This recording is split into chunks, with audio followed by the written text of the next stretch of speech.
আজকে দেখাচ্ছি কাচকি মাছের চচ্চড়ি। কিছু সবজি নিয়েছি, কাচকি মাছ নিয়েছি।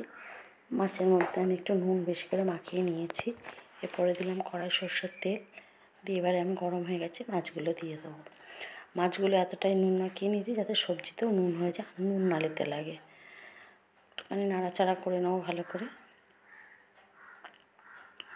একটু নাড়াচাড়া করে নেবো। এটা শুকনো ভাতে, গরম ভাতে মেখে খাবেন, খুব ভালো লাগে। আর কাচকি মাছ তো খুব স্বাদ। দিলাম ধনে পাতা কুচি, এর মধ্যে দেবো হচ্ছে এবারে পেঁয়াজ কলি, দিলাম 3-4টে কাঁচা লঙ্কা আর পেঁয়াজ কলি দিচ্ছি। দিয়ে এর মধ্যে দেবো আমি বেগুন আর একটা বড় টমেটো কুচি দিয়ে দেবো। দিয়ে এটা একটু ঢাকা দিয়ে রাখবো আমি। নুন দেওয়া আছে, জল বেরিয়ে অনেকটা হয়ে যাবে।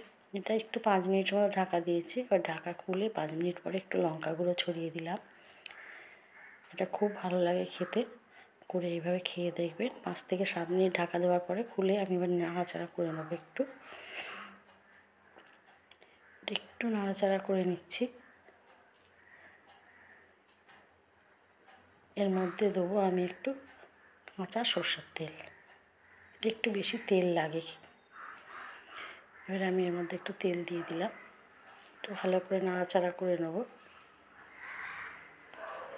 করে নিয়ে হয়ে গেছে আমার মাছ চচ্চড়ি। আমি নামিয়ে সার্ভ করে দেবো।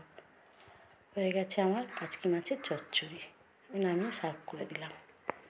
এইভাবে করে খেয়ে দেখবেন, খুব ভালো লাগে গরম ভাতের